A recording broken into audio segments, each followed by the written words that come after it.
I'm Jennifer Walker. Welcome to our presentation on stormwater retention and infiltration strategies, which are a subset of low-impact development features and techniques.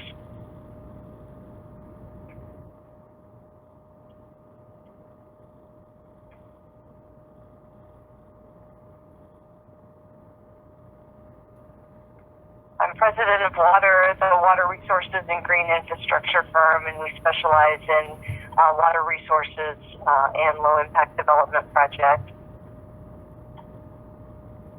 For anyone who has any follow-up questions, my contact information is listed here. And to get started, why is retention important?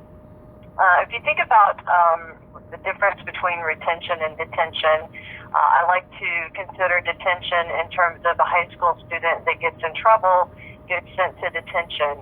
Well, later on at the end of the day, they're released. Whereas if they get in a lot of trouble, they may go to retention where they're not released, at least not for a very long time. And that's the same thing with stormwater detention and retention in terms of changing the timing of runoff. So retention is really an important tool in that any stormwater runoff that's retained removes 100% of the pollutants that's in that stormwater runoff. Emerson also found that a volume-based approach tends to be the most effective method to attenuate or dampen watershed-wide peak flows. And by a volume-based approach, that could be a detention method that combines retention, or that could be green infrastructure and low-impact development. So we can remove excess urban runoff volume, we can contribute to groundwater recharge, and also decrease downstream flooding in terms of peak flows being increased on the receding limb of the hydrograph. So if we have a typical parking lot with pollutant concentrations, if we have a 1.5 acre parking lot, our annual load reduction in pollutants reaching the receiving watershed is fairly substantial. So these would be completely removed if we provide retention. Other LID techniques, such as bioretention, that are more focused on some retention, but also the pollutant removal and releasing the water, will have a good benefit, but not quite as much benefit as completely retaining the runoff.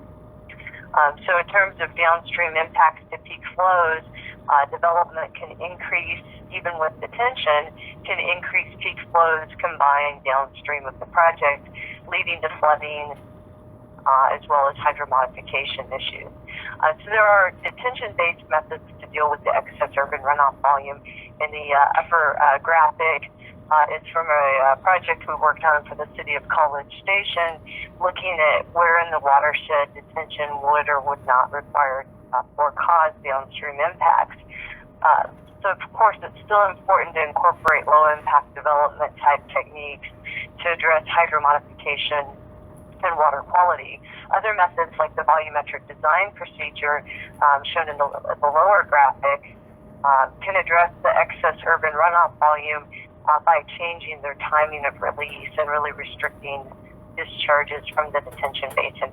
But again, it doesn't really address or take care of the excess runoff volume or address water quality issues. So it's simply a flood control tool, causing things like stream hydromodification, which is one of the important features that LID can assist with.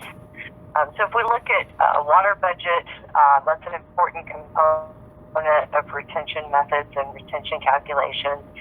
The water budget is made up of the rainfall storage that would occur, infiltration both into layers of an LID feature and into the native soil, and then how much runoff and evapotranspiration. And the water budget can vary based on whether a site has clay soils or sandy soils, so it can vary pretty substantially.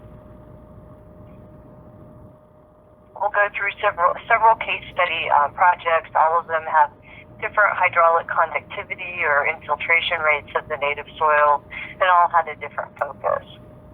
This redevelopment project in San Francisco had a fairly good hydraulic conductivity rate of 0.43 inches per hour, so pretty well drained. which is very helpful in terms of reducing the extent of the LID that's required to meet whatever goal a project might have. We'll look at examples later on that have lower hydraulic conductivity rates, which will require a different approach. So in this case, the goal was a 25% reduction for the 2-year event, or a 0.7-inch reduction. And we looked at various features from bioretention to underground storage. How large would they need to be to meet this goal? So what would change if we had, say, an inch or an inch and a half retention or infiltration requirement? What would change is that the extent or the surface area would increase on most of the features. There's also options to go deeper and change the configuration, but a lot of times it ends up being the surface extent. Moving on to an 84-acre redevelopment. This is a planning level project for an EIR study. Very low hydraulic conductivity of 0.09 inches per hour. And the planning level focused just on permeable pavement, bioretention, as well as the wetlands. And those features are shown in the blue and green shades on this exhibit. So not very substantial in terms of the surface area that was laid out. So we modeled the design storms, and we also modeled about 40 years of rainfall record in a continuous simulation model, showing that the proposed LID takes it back to, for the most part, back to existing conditions. It won't get you to undeveloped conditions. That requires further extent of the LID. And then looking at maximum annual peak discharge rates, proposed conditions with LID in blue as compared to existing conditions in green.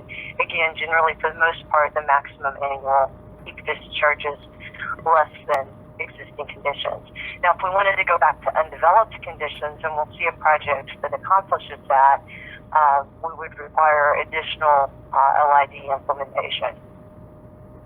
But you can see from the 100-year runoff event that the proposed LID is less than existing conditions runoff. And that was really the goal of this project in terms of quantifying impacts. Looking at a different project, this one in the Sacramento region, a small community center redevelopment, really focused on the permeable pavement. It was really the workhorse, as well as underground storage. So very much retention focused. And other features were included: bioswales, native vegetation, rain gardens. But the permeable pavement and underground storage were really the workhorse performing most of the work. In this case, the permeable pavers themselves were actually pervious, in that water flowed through not just the voids or the spaces between the pavers, but also through the paver itself. And you can see my hands in there for scale. And then in the lower right-hand inset, there's some leaves and organic debris starting to build up. You know, that can tend to clog the system, so it's important to keep it clean and maintained.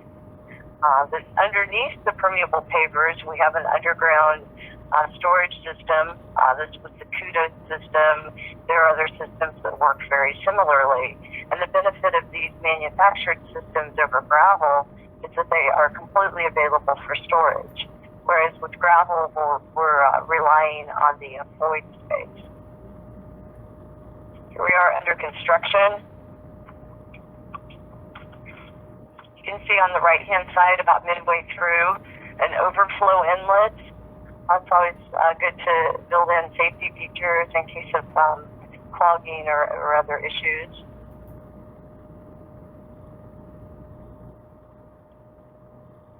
This system also includes a rock layer on top of it. And when we look at the runoff hydrographs, not from the site, but from the permeable pavement and the underground system, you can see that in both the 10-year and the 100-year design storm events, the system fills up by about hour 24, and it begins to drain down, but very, very slowly. Where at hour 72, there's still quite a bit of storage within the system. And this is typical of clay soils or type B soils, which is what this site has. So it will take longer to drain down. An important consideration is what happens in a long-term performance.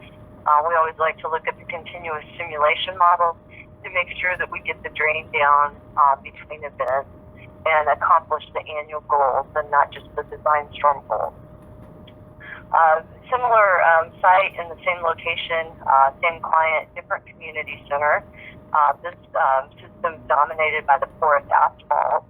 And the reason why permeable pavement works really well in clay soils, and they've been finding this in Western Washington for years and probably decades now, is that there's a very large surface area compared to contributing drainage area. Whereas bioretention may be, say, 3% of the parking lot, the permeable pavement is the entire parking lot. So even if you have a little bit of sedimentation and clogging, you still have a very large surface area. So the surface area to volume ratio is very good. So similar layers with the gravel within the system. The underdrain pipe, in this case, which is almost always required or important to use in clay soils, type C and D soils, is elevated, and that gives us a little better performance in terms of the hydrology. And so you can see the runoff hydrographs from this system are a little bit different than the previous system because there's an underdrain, which is shown as the red line at a depth of 7 inches. The peak is cut off and it drains out pretty quickly. The system still takes a while to drain into the native soil, where at hour 72 it's still not emptied out, but it's draining that drain down lines a little bit steeper than for the other underground only system. And so for this site, the goal was to take the site back to an undeveloped condition. And you can see that the blue line with LID is below not only existing conditions, but below the assumed undeveloped condition shown on the black line. So we're very pleased with the performance. In terms of hydromodification and other issues, we also like to look at discharge exceedance frequency curves. You can see that for the range of events from the historical model, the discharge from the LID site would be less than undeveloped conditions. Now, if you're really trying to exactly match a water budget, there's room to manipulate structures and details to even better approximate that line. But in terms of causing issues with erosion and other things, this is excellent performance. Another project in the Sacramento area, a 233-acre mixed-use development, with the LID really being dominated by bioretention-like facilities shown in turquoise. Also, very low hydraulic conductivity rate of 0.06 inch per hour. The features look similar to this rendering.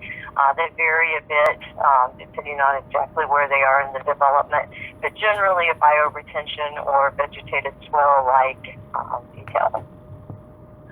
And this table compares the water budget using LID versus not using LID in proposed conditions. And so what we see is a 53% reduction in runoff over the period of analysis, which was 37 years. We also see a huge increase in evaporation and a little increase in infiltration. So again, these are type D soils. The infiltration is difficult to achieve with bioretention. We do get some increase, which is good, but most of the reduction or removal of runoff volume from the system is coming from evaporation. Now we get peak flow attenuation because the detention basins or the rain gardens act like mini detention basins, the bioretention of vegetated swells. But to actually retain the water and remove it from the system, we're getting some evaporation and some infiltration. If we need to meet a particular standard for retention or infiltration, it would be very helpful to include some permeable pavement or underground storage, or to customize the features with perhaps storage underneath the bioretention. And then more on a watershed level performance, if you're interested in this topic, check out our YouTube video. But basically looking at where's the best spot to put different types of BMPs or LID features in a watershed. We don't have to find the exact best or ideal site. If we choose a site that's not the ideal, we can do design modifications. But the more ideal the site, the better the performance. But a lot of times we're going to permeable pavement or underground storage for retention because the sites are tight, there's not a lot of space, and usually the soils are not great. So it, again, enhances our surface area to volume ratio. All right, so looking briefly at bioretention, this is the site at the Riverside County Flood Control and Water Conservation District. The bioretention, excellent tool for pollutant removal, good for dampening peak flows. In sandy soils, it can have a good benefit in terms of retention or infiltration. In this case, the soils are very sandy, and so the infiltration should be great. But they decided to line the bottom to approximate a no infiltration condition. Well, the good news is the modeling is showing still a reduction in runoff volume, a reduction in peak flows because of the retention within the system. But again, the better the soils, the better the infiltration, the less need for customization. The worse the soils in terms of saturated hydraulic conductivity, the more the need for underdrains, the need for drain rock, and the need for a more engineered solution. For those of you interested in plants for bioretention areas, this is a great resource for the arid West. But we've also got a couple other resources you can check out. The Rain Gardens book looks at sites pretty much worldwide. And in terms of California or Mediterranean friendly bioretention plants, various parts of the states have standards and landscaping guides. So again, permeable pavement can really provide excellent infiltration because of the surface area. And it doesn't matter if it's permeable pavers or porous concrete, as these parking stalls are. You can see the water coming out of the water truck, basically draining in and just infiltrating as opposed to ponding. So of course, concrete functions pretty much the same as the permeable pavers. Also, here we have a porous asphalt driving lane. Again, very similar function. The type of the material is not so important as the soils and the depth of the gravel reservoir will play more of a key. The types of the materials are often driven by cost and aesthetics, as well as the availability of qualified installers in the area. And then from a more centralized standpoint, so the entire site drains to this infiltration basin. So infiltration can occur in more centralized features, or it can occur in the distributed features that we've been discussing. Also in Riverside County area, this is the New View Elementary School, located in a rural, non-urban area. And for this project, we redeveloped a 1.7-acre parking lot, and we're able to infiltrate 100% of the annual runoff of an average of 12.2 inches per year, as well as the individual design storm events. So the soils were very favorable at 1.2 inches per hour of hydraulic conductivity. The site was really dominated by porous asphalt and infiltration trenches. That was a client preference over bioretention or rain gardens due to maintenance requirements. And then an overflow from the parking lot was provided onto a play field to take care of the last little trickle of runoff that might occur in an extreme event. So here's the site post-construction, infiltration trenches, porous asphalt in much of the parking areas, and then solar arrays in the back, which were an integral part of the overall greening of the school campus. I'm standing in the background for scale here. Here's our play field that the overflow drains into. Adjacent, we have an open field creating a lot of blowing dust, which can be a big issue for permeable pavement in terms of the maintenance. So generally, that's not the best area to site permeable pavement. So things like vegetated buffers can be helpful to block the low-blowing dust. We also worked in some parking lot features, some berms to block low-blowing dust. And then we have some redundancy in terms of infiltration trenches in addition to the porous asphalt, as well as an overflow into a play field where any excess runoff will infiltrate.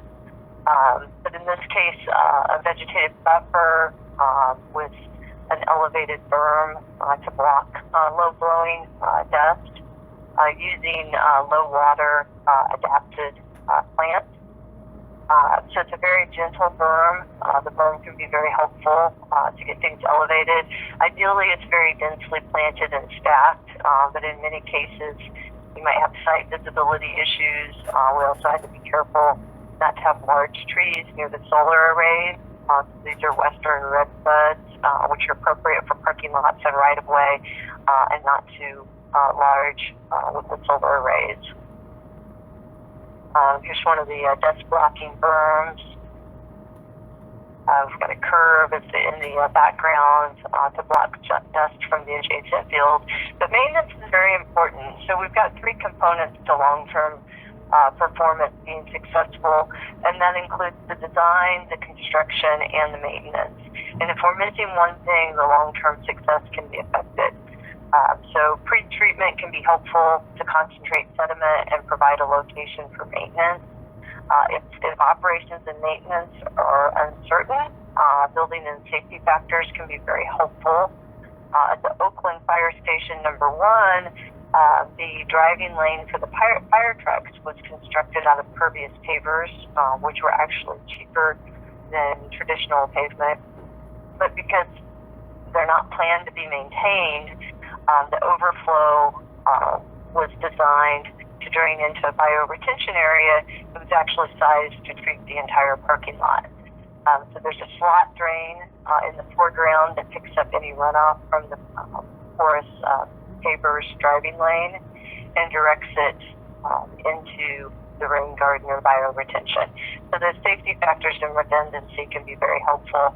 Of course, a good operations and maintenance plan is very helpful for whatever the LID feature. Checklists like this one we prepared for Santa Monica. Interpretive signage to help people be educated about the features. This one actually includes some guidelines on maintenance in the event of personnel change over the years. A few final thoughts. Low-impact development can help meet multiple stormwater management goals. Operations and maintenance is very important for the long-term functioning of the features.